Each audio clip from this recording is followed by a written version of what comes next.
सारा गेम खेलते खेलते कली को ऐसा महसूस हो रहा था कि अब उसकी जीत पक्की है। उसे पूरा यकीन था कि अंजलि को कली की असलियत का कभी भी पता नहीं चलेगा। वह सोच रही थी कि जैसे जैसे घटनाएं उसके मुताबिक चल रही हैं, वह आसानी से अभय से शादी कर लेगी और सबको बेवकूफ़ बनाकर इस घर से रानी बनकर निकल जाएगी। लेकिन कली को यह बिल्कुल भी अंदाज़ा नहीं था कि अंजलि अवस्थी, जो अपनी बुद्धि और तेज दिमाग के लिए जानी जाती है, आखिरकार क्या क्या करने में सक्षम है। वह यह नहीं समझ पाई कि अंजलि सिर्फ एक माँ नहीं, बल्कि एक ऐसी महिला है जो अपनी बेटी के लिए किसी भी हद तक जा सकती है। रानी मौजूमदार से बातचीत करते करते अंजलि दामोदर मौजूमदार तक पहुंच जाती है। इन दोनों के द्वारा दी गई छोटी छोटी जानकारियां एक बड़ी पहेली की तरह थीं, जिनके टुकड़े जोड़ते जोड़ते अंजलि के सामने पूरी तस्वीर साफ होने लगी। कली सोच रही थी कि उसका खेल कभी पकड़ा नहीं जाएगा, लेकिन उसे नहीं पता था कि अंजलि जैसे लोग किसी भी केस को अधूरा नहीं छोड़ते। दामोदर और रानी मौजूमदार से हुई बातचीत में जो एक छोटा सा क्लू मिला, वही कली के लिए विनाश की घंटी साबित हुआ। अंजलि ने बिना कोई देर किए अपनी सबसे बड़ी दुश्मन कली को गिरफ्तार करवाने का फैसला ले लिया। कली की गिरफ्तारी ने सबको हक्का बक्का कर दिया। जैसे ही यह खबर सामने आई, तुरंत साफ हो गया कि कली और वेद की शादी कभी हुई ही नहीं थी। कली ने जो झूठ का जाल बुन रखा था, वह मिनटों में टूट गया। इसका सीधा मतलब था कि अब वेद और आरती की शादी का रास्ता साफ तय है।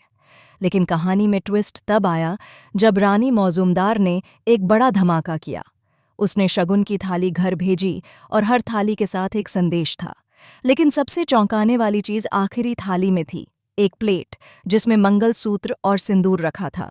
उसके साथ एक चिट्ठी जिसमें धमकी भरे लहजे में लिखा था कि वह खुद आएगी, सिंदूर लगाएगी, मंगलसूत्र पहनेगी और फिर लाशें बिछाकर वहां से चली जाएगी। दोस्तों, यह कदम रानी मौजूमदार की सबसे बड़ी गलती साबित हुआ।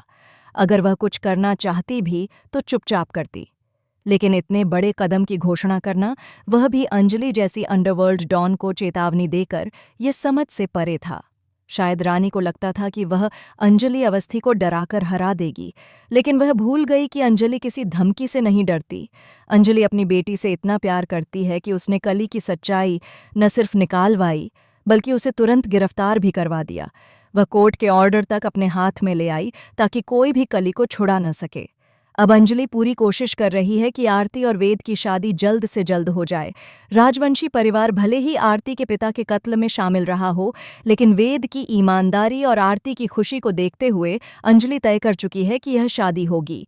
वेद अपने घर के गलत धंधों में कभी भी दखल नहीं देता, और यही बात अंजलि को उस पर भरोसा देती है। कुछ दिन पहले जब वेद घर गया था, तभी राजवंशी परिवार उस पर दबाव डाल रहा था कि वह जल्द शादी करे और आरती को अपने घर ले आए। तब किसी को नहीं पता था कि उनका असली मकसद क्या है। अब पूरा सच सामने आ चुका है। वे लोग वेद के जरिए आरती को अपने कब्जे में करना चाहते थे और साथ ही अंजलि अवस्थी पर लगाम कसने की कोशिश कर रहे थे। पर उन्हें कहाँ पता था कि अंजलि अवस्थी पर किसी की लगाम नहीं चलती। वह कानून की भक्त है और कानून के आगे वह न रिश्ते देखती है न नाते, सिर्फ सच।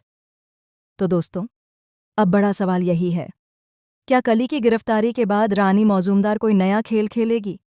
क्या अंजलि पद्मा को ढूंढ पाएगी, या फिर रानी मौजूमदार पद्मा की लाश भेजकर नया तूफान खड़ा करेगी? अपने विचार कमेंट बॉक्स में ज़रूर लिखें, और ऐसे ही दमदार और धमाकेदार ट्विस्ट सबसे पहले जानने के लिए चैनल को सब्सक्राइब करें।